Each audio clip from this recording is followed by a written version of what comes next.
chabi janya long juba mak wa ka share gen video chabi janya long ma wi ko ngwan long bigala 20 minutes ka 25 minutes can be ben nara ko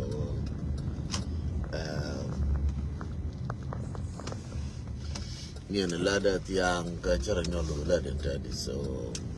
to ya 4 hour ka 4 hour and a half ban me me janta dara wona me ako nien ja ko kun jo and then ako kun ta jen ne yam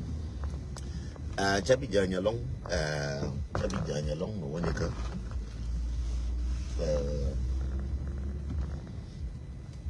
chabi janya long mo woni ka so ko gano ko dor mo kwen je bi ngal kwen ga pal baling ta na li nga je ko biya wo mo share je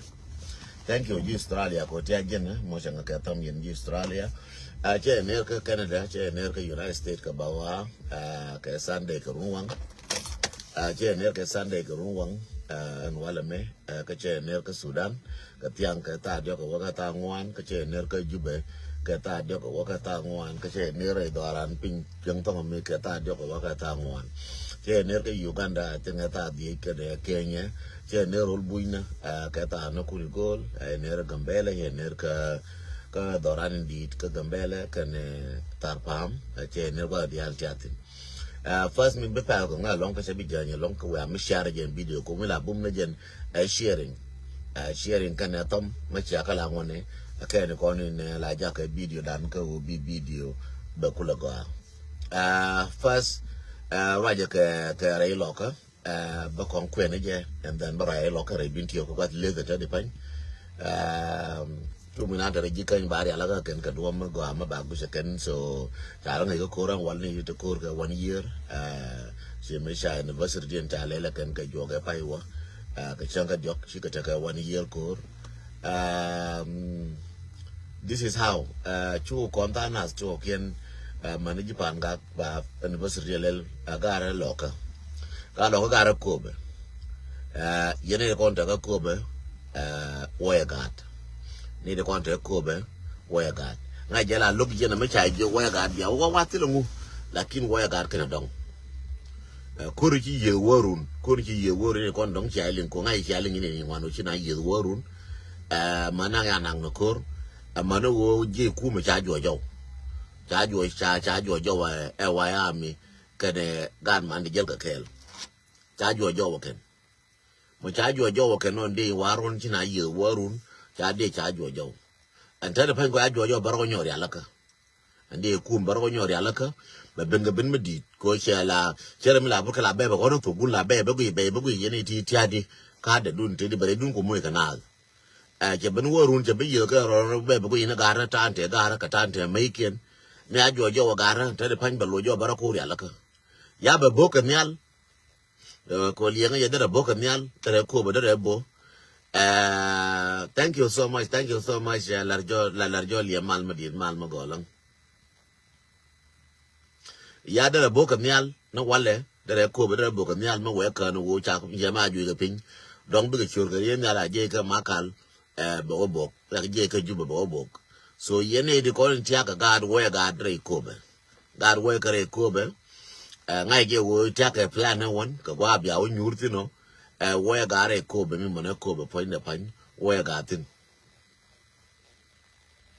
okay jiram kel wete pan jan kur charo nyorum jiram kel nyoga da pan charo nyorum kor na right na me charo nyorum kor kai believe ra manga je la da mo gwade charo nyorum kor ta de me charo nyorum kor ta de me yen gara ti kon ti ngai je won kor je na we na wala gwara ngom information ta we ga je kor cha wo chere nyoro mon kor ta de me we am we gat e kon metaran ka ling ma gwa ka ji ko be ka wa mo we ka gat ka na dong ka man ka wa mo we ka ke ku ne ne cha ga da dong da na nyo ka le jo ko ben ben ma dong ba ben ka mial ka dong ba ben ka pinyo long ka ma sha ma di dong ba gar ba ka nyo le jo ko ye na ngwana ka ne wa ka ne de ka ne ayu on to nan te ne wala ye ka so dong ba ga dong ba ka nyo le jo so wo ko le jo dera ben da dor binyo chwas kada dong na kada na dia la ka nyu thank you, Larjor. Thank you. God bless you, Garamala. God bless you, Garamala, Larjor. So, bagad, bakanyoka, jojo. So, da gada ko nyolo ko do yen la gala wo je chile che ko ngal yef ko je amano wo cha dong banaka na gar ka man bana kula ba wuya. We don't want to do that. So, jende lar yen no. Akel no kanyin ka te ko na balar ka pal ti ba kwen yo kurja tin ka ko be de me na wala bi rezola ka bi ka bra na wala ba ka banyo kwen ko ba ka janga ka na wala rezola ko wala ba ka jaken wa ka jana wala ba banyo kwen ye mati ko ni chana loss mati chana go tin ba ta pa na kor kwana bu hino na kor kwana kan talfona kon baro ene kon pin bana la gol ne nji ko be che chu bon ne ka che wa trong ta na talfona ne kon ta ka for line ka ngwana kwala bo ene wo che wo ni kor ka che pe wo ne ka ngwana ka what is going on down there ta de me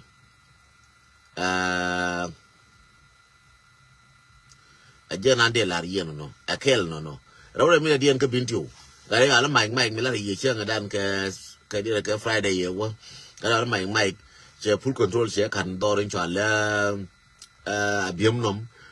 kanare tuj dore ne mi en wo jen ba wujumbe le whether bitana ben ka tuj che plan de chelel bitana bi ka ben ka dok tuje me ba bul ba ga mo jungo do ka bitan ken ben ka jen do abiem nom so gore wo yen choro bu de ku ke de yen gar bula choro bu ne wona dongo be de ka pal ka do ba me do abiem nom ka do na pal do ba dien so yen gara mo jen tabane mujrim garma nga ye jen ko ga garma mujrim ga so gore wo yen wujun ba de chunga yen gi yen gar bula wujun je te chunga ko garma cha nong ye mo man biangai ba go jen la the ga gwa ma changai ba te ko wujun bia ga bia ka joti man yen gar bula ba no en wana kala worum be jere ro che ga yen wana bula la wa rum ga ke che ne biem no de ka ta ne to wa biem no a che ga de chobre ya re bula me dide so gwa wo yen kur bia la na gwa na tie ko kwanta che bila bene kwanta bia ku livre de duel ke re chin ga ba ga ku le bana kana man fora kwanta fora jala lieve njang po ino bia la lieve ku le bare bia ku be yere gan re mo ra ku ku mo na nyoko we ko wi do ko wi ga ka jo ga ku we ro bi ku ru be chin ba wang ka ba ga ba kana bagad bakana again gwande lar yeno de joni ye yen gar bintiyo waro makaje and my kan ne ka to ro kan do meke ka ga no chobre bula ka ga no chobre dar so ka ga no chobre mayom ro me karar to mi ko ga jaw bi chobre mayom so jen message ni la gad bintiyo ko ru ke ben ga yen gar bintiyo especially gar bula ko de ben ga ke bi pe ka ro ade re ya mani yen mo go je bul ko je bul ka ro dien ko ro ma ke bi pe re bula ka ro ade koro me chepe ka mayom koro me were binti o kailiu so aranji ku ni o koro me koro ga no bulo ka rodien especially ga binti o na lianga je ko na ngaje ye kel chelo no koro me koro bulo ka rodien koro me koro binti o koro me koro binti chani chana re loka foto kan ka pe me waka ka yuaye je ni to koro pa je ku da pa koro je ni we na kobe ko to je kan wona mene ne ku me metie ne ka ga wara je kwa to ko ko jo ben ka do gan war ta da fan ke chwa ku je ni we na wikier na ka ne loka da ga won ko re la pe go ke ko re jang la go re nwar ke liu so chora bunne ne ko me e dungan ma yam ka rodien ba pe ko bul ko no amani ye le amani ye ndok amani ye jagay amani ye nyong tuba ke ye ana cha go ni o ko me ebe go ke ka ro ade no ebe o pere bul ko ade no aje na ko ngatu me dan chwe to ka nasar je nin jere ga jo mo ke liu che chwas la boje ke liu kala bono kwa kel kala go bona re nasar mo city chwe re ga jo mo ke liu re ga jo mo chwe de ke liu so me dan to ngai no dong ba pe re nasar mo nasar town ngi chi leng to karatin che chi leng nyono ka chop ake de kan nin de kon me be chi leng che kana ma na ga ma dong na ga ma man ma gat je kan nen te ka ulang cholang nyo matin so yen chola bode kor janga pe ka gwelkel jende chome yen wara so yen ji binti o chanen kare yen ji binti o chanen pan gang medan ko to ga kampom kor da pe na kampom pe par ga gidim bo pan ga gidim kam da kan pom da ga 2 days jalari ye go ire kon don ko yere pan ga gidim kan pom mi ji na ka pan na ka pom zara vla pan ga gidim kulo pan ga gidim te ga 2 days ka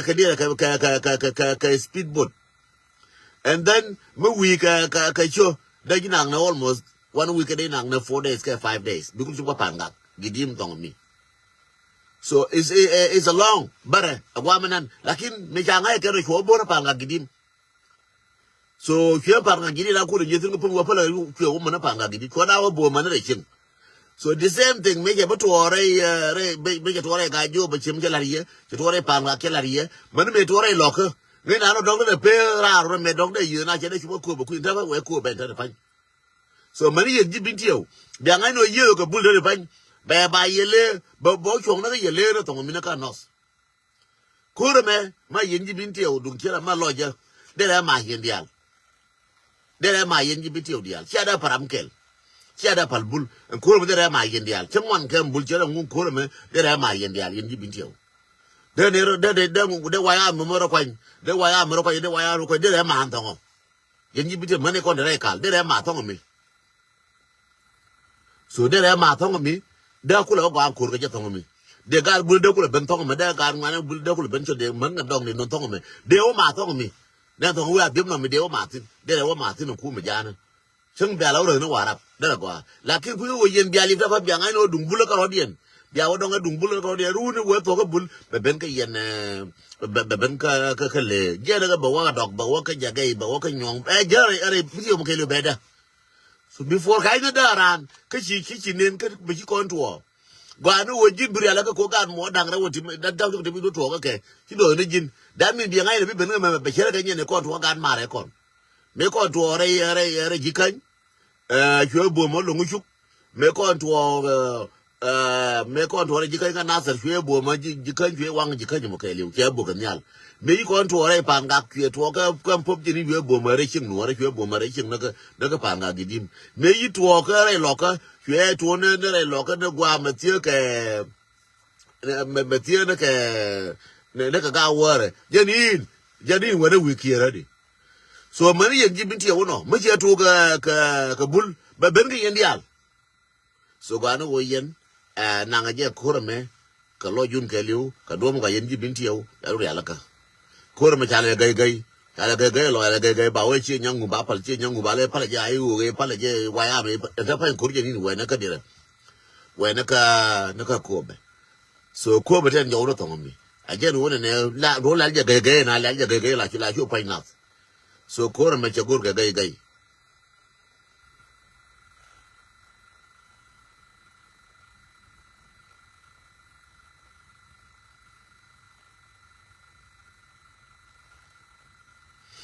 chere ba kor la wa jere kor ngwa che kwen dundu bat gwa ba bia ngwa lo jiem tongo e du mo ti ngwa bia ngwa o jete ne ken ngara mu wa wo ka wa lo ne ke ba nyo lo ke bia ngwa o jete ne ken